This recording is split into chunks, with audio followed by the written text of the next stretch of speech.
In Texas, much like the rest of America, we are obsessed with our trucks. We need the biggest, the baddest, the best trucks for that one time every 4 years that we drive down a dirt road. I mean, what if you have some jet skis? What if you're an adventurer? Brother, you better get the diesel truck. I mean, get the dually. Why not? You need it. But what if I told you there was an alternative? Something that's more capable, more comfortable, cheaper, and better in a lot of ways than the trucks that we keep buying. Surely if that vehicle existed, automakers would sell out of it, right? Well, it does, and they don't.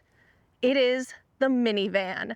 This is the 2025 Honda Odyssey Elite, and I'm Alanis King. Today, I want to show you why this is such a good vehicle. So let's go for a drive, and stick around for the end of this video to get this Odyssey's full report card.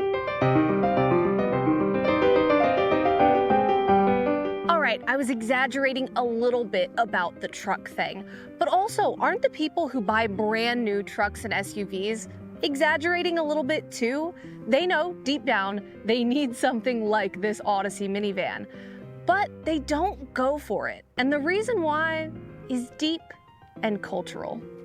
The minivan was once an American staple. There were some early minivan-ish vehicles, but many people trace the modern minivan trajectory to one vehicle, the 1984 Dodge Caravan. The Caravan and its Plymouth Voyager sibling ushered in a new era for American automobiles, and the subsequent minivan boom lasted from the mid-1980s to the early 2000s. The idea was for minivans like the Caravan to be a mixture between a traditional van and the popular at the time station wagon. The minivan project was huge for Chrysler, which was struggling financially at the time, and the company sold 209,000 minivans in the first model year. Other automakers hopped on the bandwagon, and early competitors included the Chevrolet Astro, GMC Safari, Ford Aerostar, and mid-engine Toyota passenger van, which had an icemaker in it. Tons of other minivans came on the market as the years went on, and in 1995 came a very important one, the Honda Odyssey. The original Odyssey was built on the Honda Accord platform, and a fun fact about that car was that its second row doors were not on sliders like you see on minivans today. They were on hinges. So they swung out. Imagine getting out of the parking lot in the second row, and instead of sliders, your kids have doors that they can just whack into somebody else's car. Oh wait, that's what they have in your SUV. In addition to sliding doors, minivans are known for room to stretch out in the second row, and our YouTube partner, Magna, is a leader in seating comfort and innovation.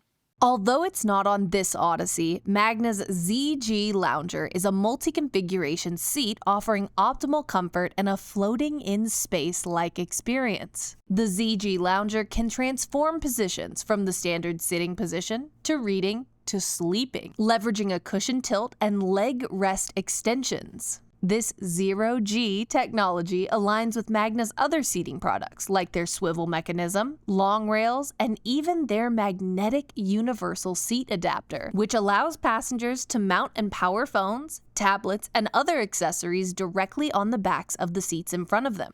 If you're American, you might be thinking, Alanis, I generally don't see stuff like swivel seats in our market. And yeah, you're correct. I got to ask some of Magna's experts about that recently, and they said, in America, we have a pretty established idea of what a passenger car is, whereas in emerging markets, there's a lot more room for innovations and stuff like swivel seats. But seating comfort is super important, no matter what kind of car you're in, a sports car, a minivan, or anything else. And Magna is really good at that kind of stuff. We're super happy to partner with Magna on our channel, and we cannot wait to teach you more about the stuff that's in your car in the future.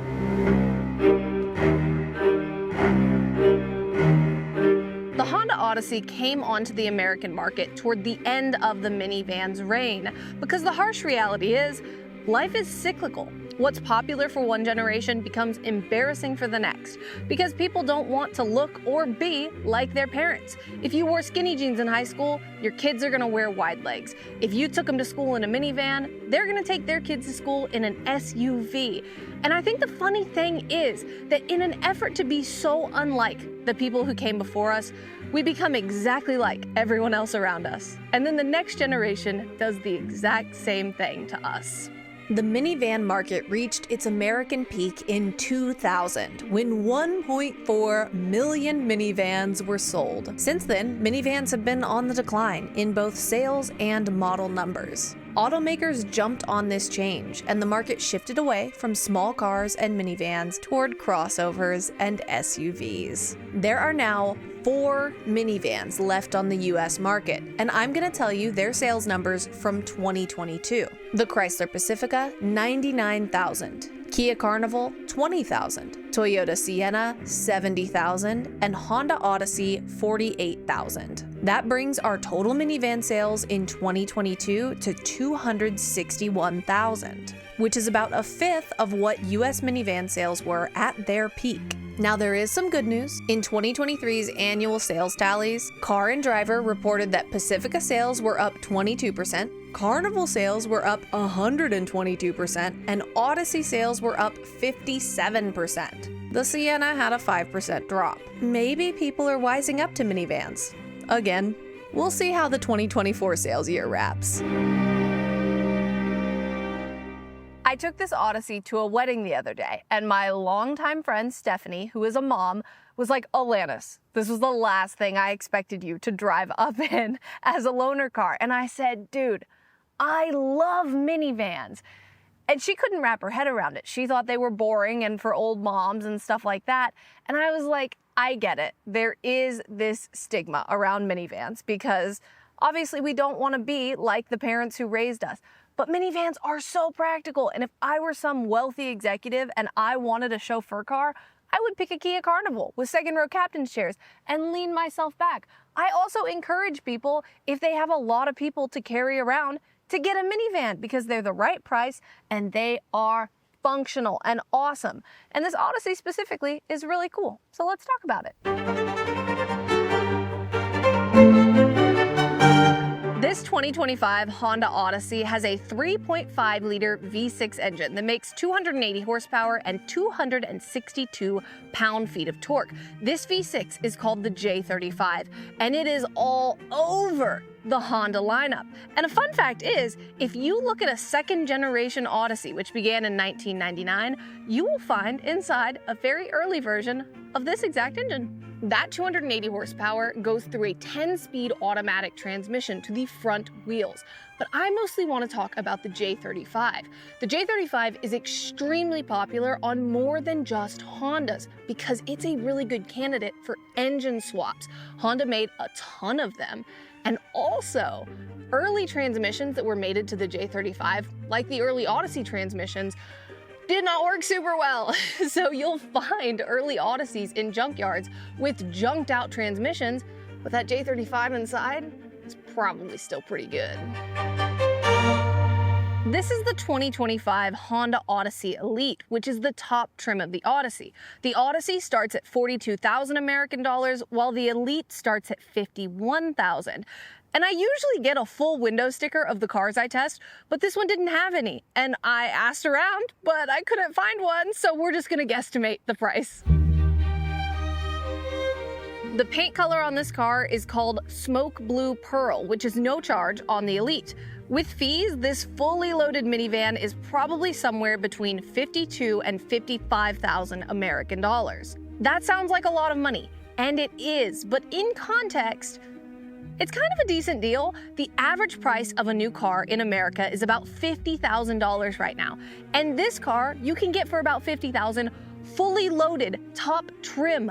That is what you get when you get a minivan and you don't have to pay an upcharge for cool. I love minivans, as I'm sure you can tell from this video.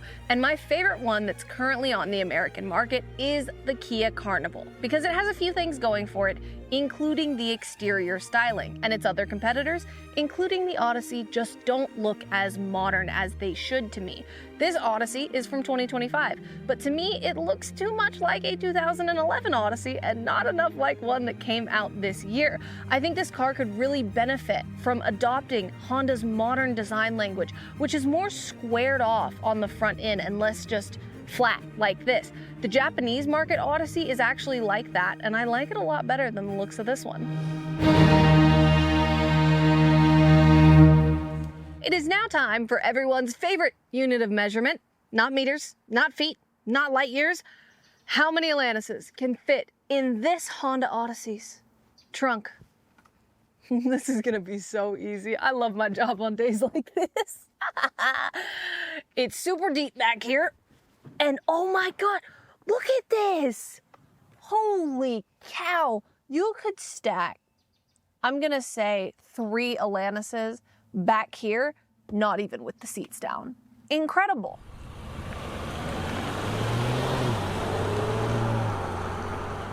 It's time to drive the 2025 Honda Odyssey Elite. But first, we're gonna do some interior impressions. First thing you notice when you get in this car is, oh, it's so light colored in here. Everything's light gray and nice and spacious. And then you start to think about it and you go, if I had little children in here and they had little snacks and they had little fingers, they would be touching everything and probably stain it. So maybe it comes out easily. Hopefully it comes out easily, but that is something I would be worried about. But the materials in here are really nice. Everything's like soft leathers up front. There's only a little bit of piano black. Piano black is the biggest sin you can make as an automaker. It gets absolutely disgusting with fingerprints and dust and everything. And there are only a couple of slivers of it up here in this infotainment area. But the big issue is there's piano black on the door handles. Why? If I'm touching something sticky or I'm dealing with children in the back and then I have to open this door handle, the door handle's gonna get sticky and nasty and ugly, and I don't fully understand that. But I do really like the floor mats in this car. I'm seeing Honda do these pinstripe floor mats. They're really thin little pinstripes, and also the floor mats are kind of thick, so they have some depth to them. So it feels like, if they got a little stained, you got some stuff in them, people wouldn't notice as much because you've got the pattern on them. And I think that is pretty nice. In the second row, the children have sunshades and ports and air vents and everything like that, so they can be super comfortable back there. Also, in this car specifically, you get a second row entertainment option, which reminds me of vehicles from when I was a kid. I remember in our 4Runner when I was a kid, we had a second row DVD player, and I watched so many DVDs on that DVD player, and it just brings back nice memories to have that there. Also, when you get that second row screen, you get 2 sets of headphones, which are in the center console. When I opened it, I was like, oh, did someone leave some nice headphones in here? I should call and see if someone left their headphones in here. No, they just come with the vehicle. Something that was very apparent to me when I drove this car, like on a 4-hour trip, was that the seat heaters start on the top setting, the 3 little lights, and then after 10 to 15 minutes, they go down to 2. And I can feel it as soon as it goes down, the seat heaters get less strong, and I'm like, bring it back. And I turn the seat heaters back up. And I understand why this happens. If seat heaters are too hot for a prolonged period of time, there are suggestions about the heat that seat heaters should have and also how long that heat should happen. Just like hot tubs, there are suggestions for that kind of thing. So the seat heaters do kind of need to go down so that there's no liability on the automaker if you burn yourself. But I go ahead and sign my rights away by putting those seat heaters back up to the 3rd setting, because that is what I care about. Something else that's interesting about the climate is that the air in this car is so loud. I have to have the air vents completely off. I can't even have them on their lowest setting, because if I had them on at all right now, you would be able to hear them. It's like shh. A nitpick I have about this car is that the cup holders I don't feel like are up to par. They're pretty small and they also have no grip in them. So usually when you see modern cup holders in American vehicles, they are expandable and contractible. You can adjust them to the size of the cup you have because everybody has a different size cup. And in addition to that, they usually have little rubber stoppers on them to where if you put your drink in there, those rubber stoppers can hold on to the drink. That is not the case in here. It is literally just molds of slippery plastic, and I don't think that's the best. I think your drinks are going to be just wobbling all over the place. Not great. Also up front in this car, I have a USB-A port and a USB-C port. I have a wireless phone charger and wireless Apple CarPlay. And you can also hook your phone up if you want to have wired CarPlay.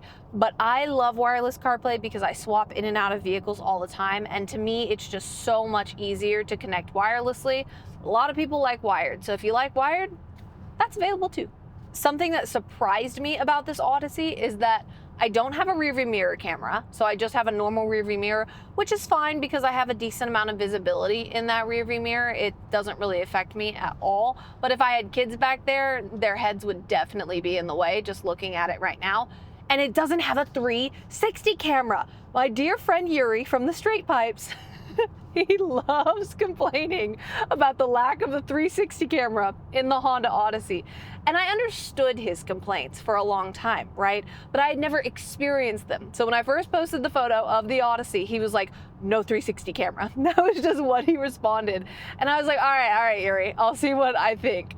And then 2 days later, I just texted him. I was like, Yuri, no 360 camera. Like, it's infuriating because especially when you're in a big modern car and you want to park that car, you kind of need a 360 camera. Listen, our parking talents degrade as we use 360 cameras. And you get in a car that doesn't have it and it's big and you're like, oh my gosh, where am I? I need some help here. And you don't have that in the Odyssey. No 360 camera. A camera you do have is the cabin watch camera. So if I go in my infotainment screen and I click cabin watch, I can see the children in the middle row and the children in the back row through a big fisheye lens that's back there. I can also turn on the intercom and go, children, behave! And the intercom back there will project my voice to them. That's pretty common in minivans and in some SUVs. They want you to be able to talk to the kids back there without having to scream over the music or scream over the rows. And you know, it works pretty well. My husband used it. I went in the back seat earlier while we were filming and my husband started yelling at me using the cabin watch intercom. And I was like, yeah, I can sure hear you. One other thing that I think is very important to note about this Odyssey is that it is so low. You have a low seating position compared to an SUV, and you also have a low load floor compared to an SUV. So if you're going around, let's say you're a DJ, you're a caterer, you're someone who needs space, but you don't need something as big as a Mercedes Sprinter van, you're gonna be able to load stuff in and out of this vehicle so much better because this vehicle is lower to the ground than an SUV, and also the floor at which you're loading is lower. So when you have this heavy equipment, you don't have to lift it as high to get it into the vehicle, and it is so nice and useful. So again, if you're looking at SUVs, think about that minivan. Now let's switch and do some driving impressions of this Odyssey. Driving impressions are going to be shorter on this because I think the interior and comfort impressions are a lot bigger of a deal in an Odyssey, but I also like the way this vehicle drives. Like I talked about, it is pretty low to the ground compared to what you're used to in an SUV. So when I first got in this car, I was like, oh, let's rip. I feel like I'm in a Civic. Give me a Honda Odyssey Type R and let's go, because you do feel really close to the ground and you have a lot of view around you in here. So I feel like the glass in here is great. I can see everything in front of me, everything next to me, everything around me. I have very good visibility. Not good enough to park without a 360 camera, but I think that's a skill error, not a sightline error. The road noise and wind noise in this car is not bad at all. It's definitely there. I can hear it, but if I were to turn up the radio, it would be totally negligible. Also, this car has something that I absolutely love for highway driving and long distances, which is lane keep assist and adaptive cruise control. So I'm setting it on right now. This is something I encourage people to learn how to use, especially if they have modern vehicles, because it's super helpful for your fatigue while driving. So I turn on cruise control, adaptive cruise control, and I set my adaptive rate, how far I want this car to be from the objects in front of me, and then I set lane keep. And lane keep will turn on and off depending on your conditions. So if the car can see the lines well and keep itself within the lines, then it'll be on. But if something happens, there's a big rainstorm or the lines aren't super defined or anything like that, it will turn itself off and you will have to take over. But right now I have cruise control and lane keep on, and all I have to do is keep my hands on the wheel and pay attention to the road.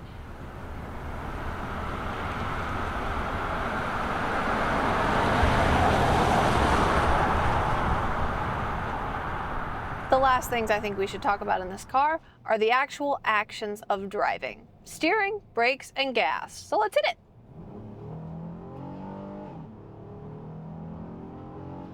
The acceleration in this car is not that bad. It's not anything that's gonna impress anybody. It's not a party trick. But if you need to get up to speed to merge on a highway, it's totally fine. It's adequate. And I think that's kind of the point of a minivan. It does what you need it to do in a very adequate way for the right price. Steering is decently responsive. The only real critique I have is that the brake pedal does feel very squishy, but overall this car is very enjoyable to drive.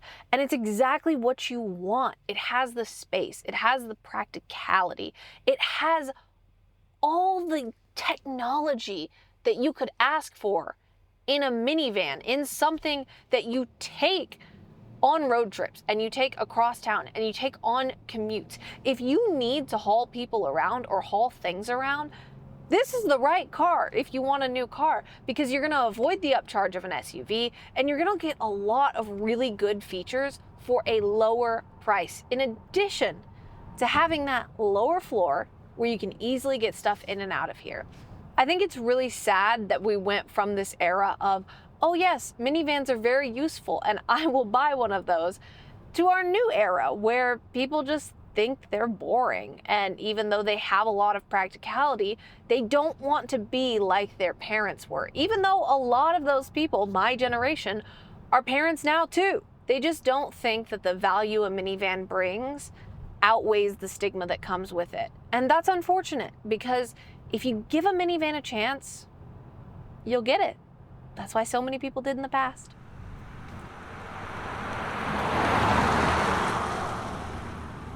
Now that we've driven the 2025 Honda Odyssey Elite, it's time to give it a grade. Welcome to Alanis's report card. The exterior on this van gets a C. It looks old. I'm sorry. I love it, but we gotta update the styling on the outside. The interior gets an A-. It is wonderful in there, but that minus comes from two things. One, I wish the seat heaters were warmer. Two, there is no 360 camera in there. What is going on? If I'm parking this thing, I want to know what is around me. Makes me go nuts when I have to park it. Performance on this car, I'm giving a B. It's a minivan. It's not a sports car. And I'm taking points away for the squishy brake pedal, but I'm adding points for that J35, baby. Come get it, pull it out, put it in your car. Value on this car gets an A. It's a minivan. It's gonna be better priced than the other options on the market, and it's overall going to be an affordable new car for someone who needs all of this space. Would I take this car on the road trip? Yes, I have, and yes, I would. It is so comfortable. The lane keep assist is awesome, and so is the traffic assist. I love it. And overall, this car gets a B+. Really, the only thing holding it down is those exterior looks. For a lot of people, minivans are the perfect car, not the big diesel truck or that $100,000 SUV. You can haul your mulch, your equipment, and your kids right here in this $50,000 top-of-the-line Honda Odyssey. Sure, people may judge you for it, but judgy people usually miss out on the best things in life. Minivans aren't the king of the road anymore. Trucks and SUVs are. But I think it's actually pretty cool to go against the grain, and in this case, it can save you some serious cash. So if you think you need something other than a minivan, Really ask yourself if that's the case, because the answer will tell you a lot about yourself and your priorities.